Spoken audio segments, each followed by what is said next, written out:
want to do a column on Link to Lee Summit just about someone that was there. And there's, of course, there were, probably hundreds, if not thousands of people from Lee Summit that were there. Yeah. I've known you forever. And I know that you guys, I know that you're huge Chiefs fans. And when I found out you were down there, and then you sent me a recording, and we'll get to that in a minute. But where were you? Did you stay for the rally, and where were you during this whole time? I was there the whole time. So we Yeah. got there at like we parked over off like 24th and Harrison and came up by Crown Center. So Okay. So we got on the parade route right And there you at the found a top. parking space, which was good. Well, yeah, we parked on the street. We had friends that lived over there during the first parade, so we knew where to go and to hoof it a little bit, and Yeah. we were in. So we went on the backside of Crown Center. So we basically were over there by where the buses start coming into Union Station, just kind of on that bend. It's that For the entire parade. well, for the entire actual parade, we were standing there. And we just kept talking about how many people there were and how it felt different. At one point, there was almost a fight over to the left of us. But it's warm outside, and you've lived in the city like I have. When it gets warm, the potentiality of things amps up. And the last 2 years I was there was cold. I don't know that people had the wherewithal to get to this point. But anyway, we're watching it. So tell me again where you're at parade wise. You were near Pershing then? Yes, we were near Pershing. So there's like a strip that leads up to Union Station where you can park and walk up to that U-Link right before the link that goes over the road. We're right there. Okay. Yeah. So so we're about about 8 people back. I mean, it's packed by the time we get there. Yeah. So, we're going through the whole thing and it's great. I mean, I see Mahomes at one point, like 10 feet in front of me with the trophy. I'm like, oh my God, that's Pat. And then, everybody's happy, confetti's flying, everybody's having a good time, signs are flying. I mean, it was fun when you're in the middle of all that. So then after that, Beaudoin, this is when it got weird. After that, we were getting ready to go up by the stage by potentially where this was going to happen. We run into 2 gals and they're like, I'm just going to tell you right now, I wouldn't go anywhere near that area over there. We almost got fucking crushed. There's so many people over there and they don't know what they're doing right now because there's so many people. We almost got totally crushed. So I'd start thinking about the Travis Scott concert, about trampling, and I already have a weird feeling because there's way more people this year. The whole day just felt different. So we turn around and I didn't want to get anywhere because standing for the parade was one thing because we were kind of stuck there. If something happened, we were going to be in a fix. So after that, I'm like, we got to be mobile. So we're getting ready to go towards Crown Center and we literally get stopped in a lurch and no one's moving. And all of us are like, what's going on? And a gal over here is like, but behind you, all the speeches are going on, or is the rally wrapped up? Yeah. Everything's getting ready to start, but no one's moving. And we're thinking it's a traffic cop, but it's not. We end up getting up there and we're relieved. And then we start hoofing it towards the top of Liberty Memorial. So we start going up and the whole time there's no screens. We can't hear anything. So we're going up there. And as we get towards the top of the hill, I look down and I hear pop, pop, pop. This was another shooting. And I don't know that it was reported. And all I see are a bunch of kids running. And then so flash forward when we're leaving the whole parade, there's tape over there. Something happened. So that was a separate incident. I don't know that it was reported on. But anyways, we get up to the top of Liberty Memorial. They got everything's taped off. You can't really get anywhere. And then we finally come down and walk around towards the tail end of the parade so we could use the bathrooms. And we get in that main area there, like where everybody's standing, but we can't see anything. And then we hear Kelsey singing. We hear everything happening. And Russell Stover. So you walked back down. Yeah, I walked back down into that, like the middle part of that area there on the hill. The middle part of the area. So before you get to the landing where you would walk into the Union Station parking lot or the garage, you're still up on that hill on. Is that Kessler? Is that street? I think. Well, we're literally in the middle up there. We're in the middle of the grassy area up there, like in the Liberty Memorial. Yeah, Liberty Memorial. Yeah, so that's kind of where we stayed for the rest of it. And you heard Kelsey singing up there, then, yeah. Oh yeah. We heard him. I heard Holtis kind of moderating. I heard them saying that Spagnuolo got signed to a contract. Chris Jones is talking. So all of that's going on, and we're kind of at a point where we're like, we really can't say anything, so we're just going to stand and listen. And then I recorded extensively, and I would just was randomly recording sounds during this, just because there's Mhm. so many people, so much going on. So just at the end there, right as they finished it, I thought they were going to shoot fireworks off, so I hit record. And I Mhm. literally didn't listen to my recording till last night when I sent it to you. And Wow. there's the gunshots, and within seconds, the emergency personnel started happening. So we knew something happened, but when we started to leave to head back the same way we came in, up behind Crown Center, I noticed that the street was full of people. No one was running, there was no panic, but I Mhm. knew that it was flush. And now that I put two and two together, it was because That's what everyone was getting out. that everyone was getting out. Yeah. Yeah. Yeah. So, So so what, so the pop, pop, pop you heard earlier was not part of this thing. no, this was something else. I wonder what that was. I when we went by, there was a cop radio and that there was a gal that was laying on the ground, and you saw some spots on the ground and tape around it. And there was people on their ledges because there's like townhomes there, and they were all looking down like they Mm. weren't Mm. happy, like something went down. But I And definitely heard the pops and saw about 5 or 6 like teenage, young 20s people running. mhm.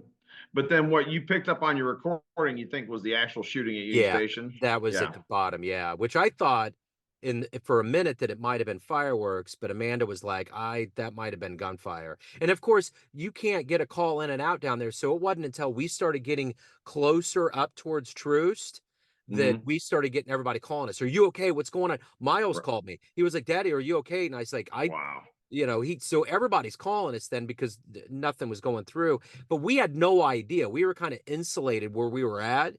geographically, and then just Yeah. the way we left, no one was even talking about it. We had no idea that this was Yeah. unfolding. Yeah. Yeah. And I think you, unless you were there in that, just in that really centralized area, you Yeah, didn't know. But if you were on the perimeter, even where you were watching and seeing, you knew something. Something had gone down, and you obviously you saw people heading this. I mean, people were walking, uh, trying to get as far away from the garage as they could at one point. yeah, yeah. So everybody Yeah. coming up, I just thought it was because there was a billion people. There was way more people this year than I've ever seen. Like the weather was Yeah. good. I'm You, sure the weather was, yeah, a big it, part of that. it was Yeah. a miraculous kind of finish. We run everything on the road. I just think people were whipped up in a way where it was like, really we're past this pandemic. We're really celebrating. It's 60 degrees outside. Yeah. Let's go, you know. So you guys are walking toward Truce, which means you're walking towards your car, right? If you're on Yeah. Harrison. Yeah, we're leaving. And you're leaving. And when did you realize, did you catch it inside the car, or you said people started calling you and telling you there was a Yeah. shooting? Yeah. Yeah. Amanda's mom called her and said, "Hey, this is bad." And Yeah. I'm like, because I kept thinking about the other shooting that's not being reported. I had no Yeah. idea there was another one. So by the time I got home, Jilly's calling, other people are calling. I'm getting texts. I got Yeah. a piano player from California sending an email. Hey, what's up? Wow. So there's just all these people like, what? Because they know how I roll. They're like, they know that I usually go down and I'm active and Right. whatnot. So they were just like, what's going on? And it's like, I literally didn't know what was going on until I got back home. And then it was Yeah. like, we were kind of Now peeking. I wonder if there was a report of a second shooting at around 27th and McGee, right? That's it. Yes, that was it. Yeah, Yeah. So that you was the think one. that's what you were hearing? That's what I heard. That's the Yeah. first one I heard. Because after that happened, we walked towards the middle of that area and below the Liberty Memorial. And then it was probably 20 minutes Was that after at that. a parking garage? I heard, right? Is what I Yeah, heard. it was kind of like on the street by a parking garage and a bunch Okay. of like condominium kind of new things that were over Yeah, there. because if you're at the Liberty Memorial, you are not that many far blocks west of McGee at that point. Right. Yeah, no. Yeah. Yeah. So, So I'm just yeah. wow, I'm right there. man. So it was wild, man. And this is the thing that really gets me. The thing that bothers me is that we all had a good time. Kansas Yeah. City's tradition is to go out and celebrate and Yeah. do it with style. And we did, and everybody loved it. People in headdresses, people selling cotton candy, kids Yeah. on the shoulders of parents, the whole thing. So the only caveat, and this doesn't take away from what happened, is that it Right. happened at the end. All of us got to celebrate, all of us got to sink in. But um, I think there was a general consensus from the people that I knew that went, was that you couldn't see anything. Everybody got out of the buses. No one could see the players. There was just the general level of just like, it was just a little different this year. It had nothing to Yeah, do with the shooting or any of that, but I mean, I think all of it kind of added up to a vibe that was going on. But I'm just tired of these mass shootings robbing the joy out of all of us that played by the rules. I mean, we all yeah, yeah. came in mass. We all expected the headline afterwards to be how many people were there, what were the speeches like, and all of us that waited this whole time get robbed of that because of this. You Yeah, know, I mean, yeah.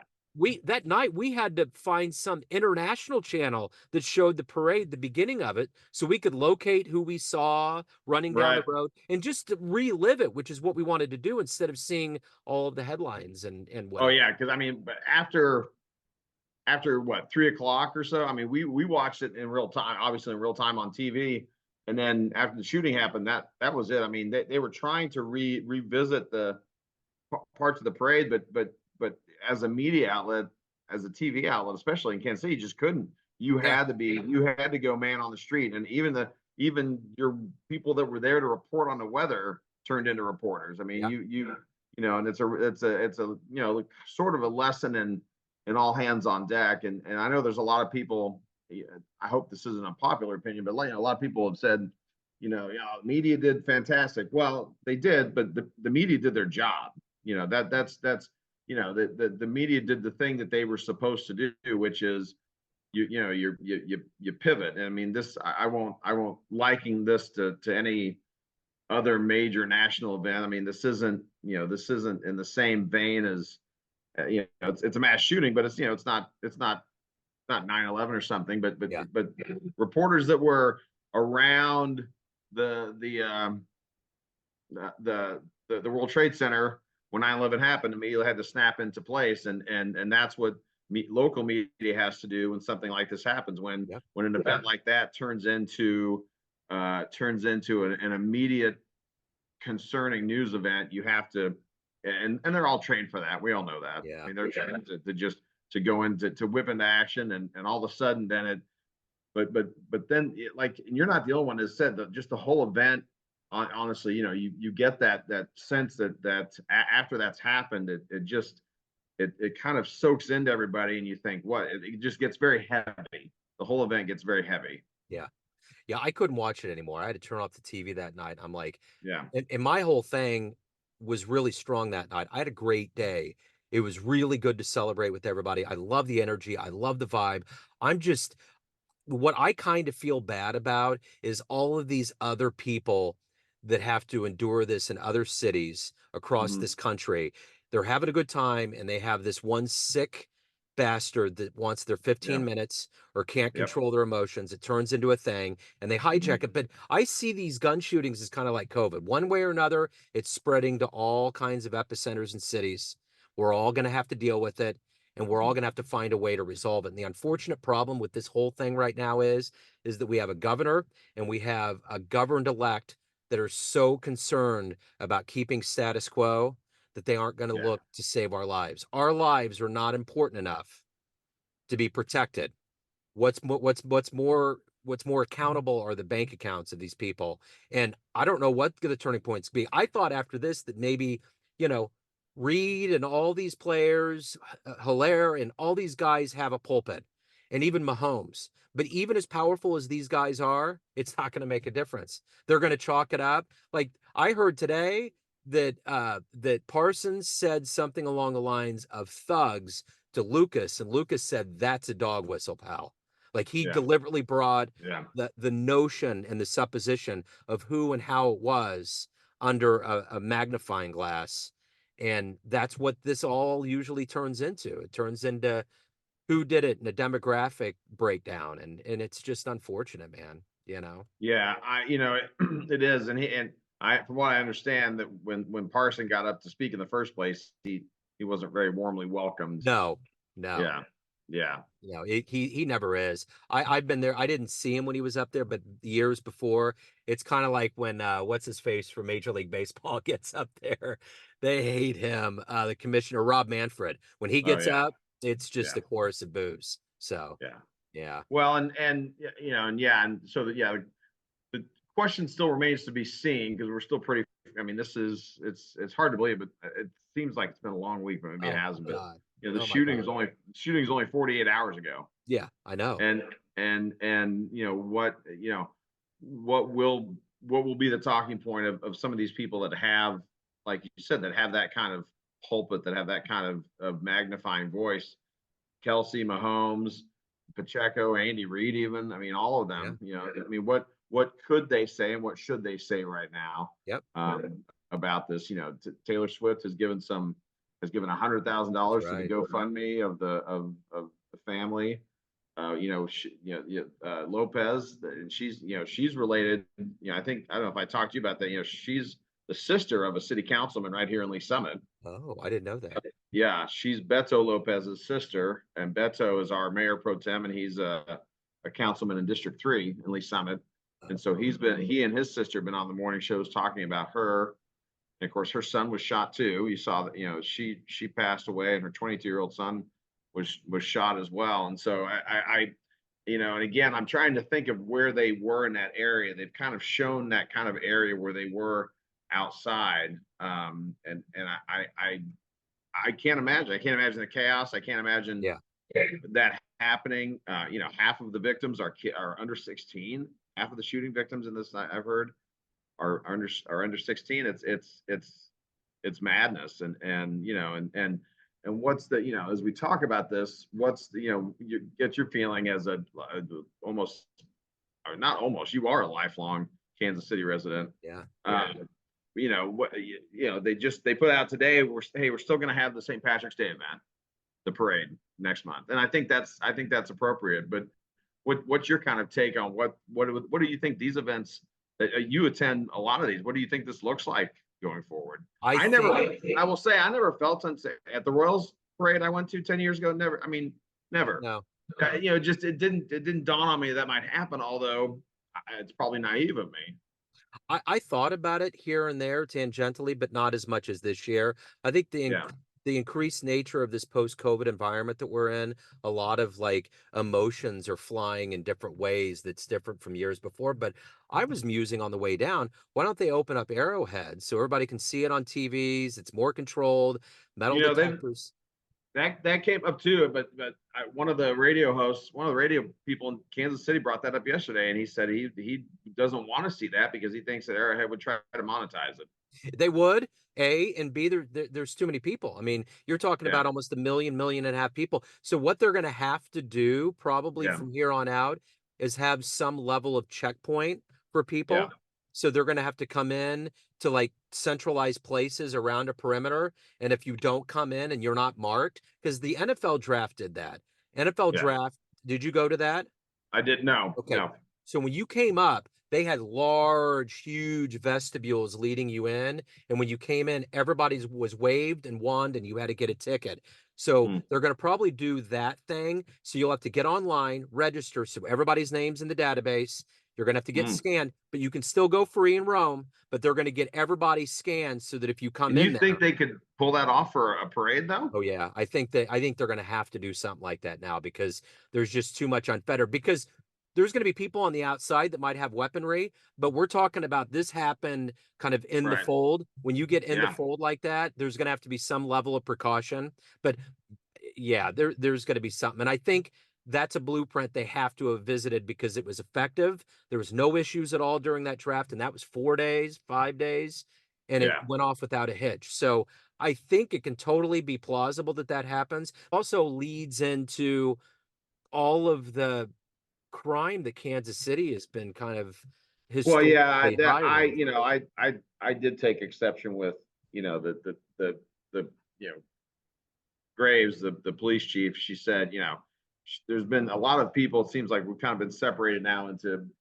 team Kansas City and team not Kansas City. I think we're all team Kansas City, but she made a statement that, she finished her press conference and walked up a few stairs and then came back and said, by the way, I'm very angry. This is not Kansas City. And what a lot of what she's been hammered a little bit is like, well, actually, Stacy, it is Kansas City. You had a murder every 2 days last year. Every 2 days, 183 murders last year. Now, it doesn't necessarily fall on her feet 100%, but there are she's the police chief. She's got to answer to why they set a record for murders, why their clear rate isn't anywhere near what it should be, and why a lot of these murders are happening in a very small area of Kansas City, a very small area of Kansas City. And how do we fix that? And to say this isn't Kansas City is a little misleading, because it kind of is. It doesn't have to be. Right. But I think as people that love Kansas City, it's okay to say that this is Kansas City right now. Yeah. In Kansas City, while murder rates are falling in other major cities around the United States, it's not here. No, it's not. It's not, and that's sad. I don't know. What do you think? Could we have an open parade and enforce a no backpack rule, and not do all the registration and checkpoints, but just say no backpack. If we see you with a backpack, you're gone. Is that even feasible?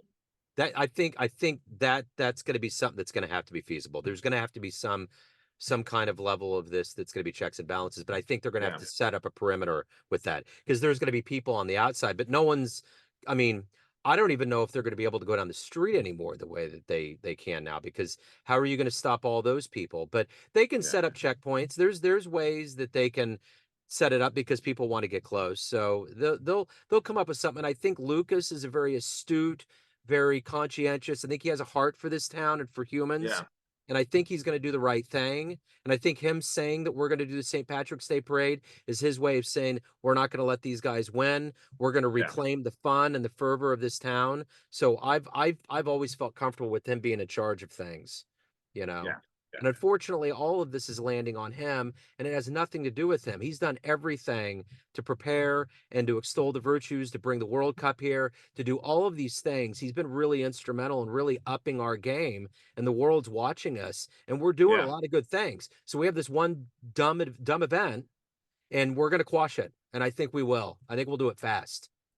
I know if you're anything like me, and I think media-wise you are, you got in your car and immediately turned to did you immediately turn something on to hear what was going on when you guys were driving home? We were on the phone the whole time, so we couldn't do anything. Okay. On the phone the whole time. Yeah. People giving you updates. Yeah. Calling up, how you doing? We had a friend that worked downtown that said, yeah, we saw all this commotion. So there was just all these real-time updates. Did you start to, I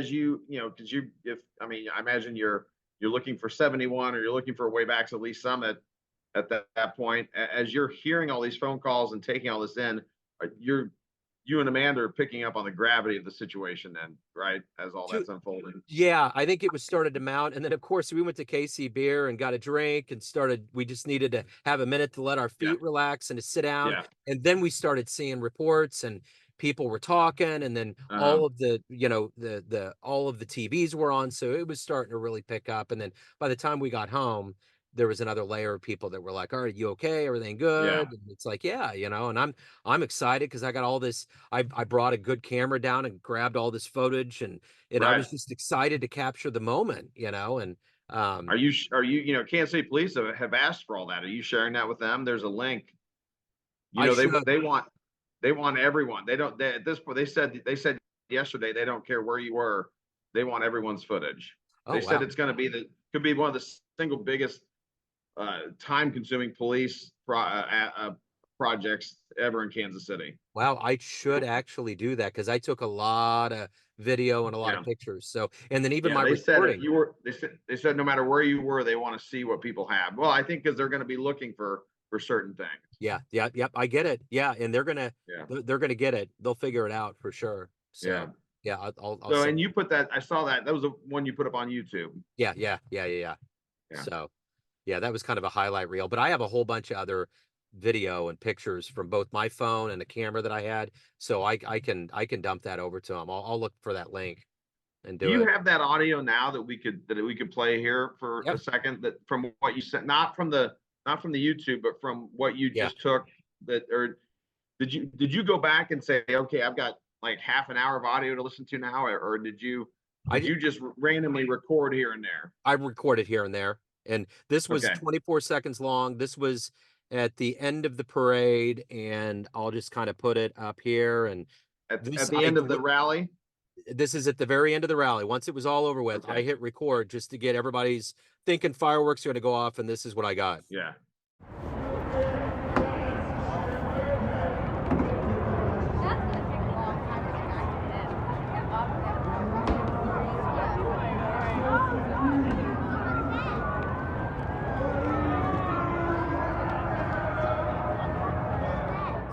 So basically the shots, boom, boom, boom, and then the sirens start. And we saw all those coming down the hill. So yeah. Yeah. That's and it unfolded. So, I mean, you couldn't tell watching it on TV, but I'm sure there you could tell how quickly it unfolded, and of course we've seen video now of people immediately rushing toward everyone that was hit, Yeah. and working on them. People that were off duty, medical personnel, people that had any experience in that. They were all everyone was kind of taking care of everyone, and that's, I mean, I'd say that's very Kansas City. I'd like to think that happens in most communities, that when those kind of events happen. But Yeah. but again, you're never ready for it, No. for sure.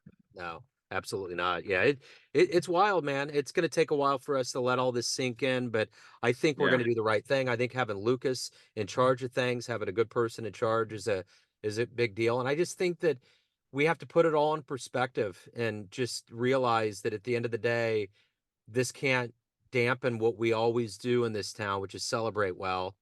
And there was no bigger reason to celebrate than this year. It was such a great season, and oh my gosh, yeah. and all these guys love doing that. It's a big deal. So I think there's going to be a lot of safeguards. I think there's going to be a lot of things that are going to prevent this from happening. But like with everybody else that endures these, every other city and municipality that deals with this, we just have to keep encouraging each other and say, hey, we're good, we're strong. Kansas City's gonna be okay.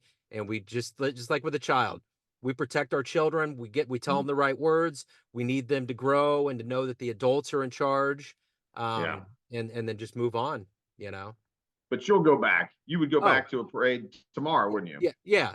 And I was even telling Amanda that on the way there. I don't think about all these things that could potentially happen, because if things are going to happen and we aren't in control, but we just have to go out and live our lives, have a good time, and that's it.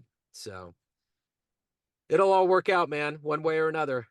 Got it, pal. All right, All right, Beaudoin. brother. All right, man. Love you Cheers. guys. Take care. See ya.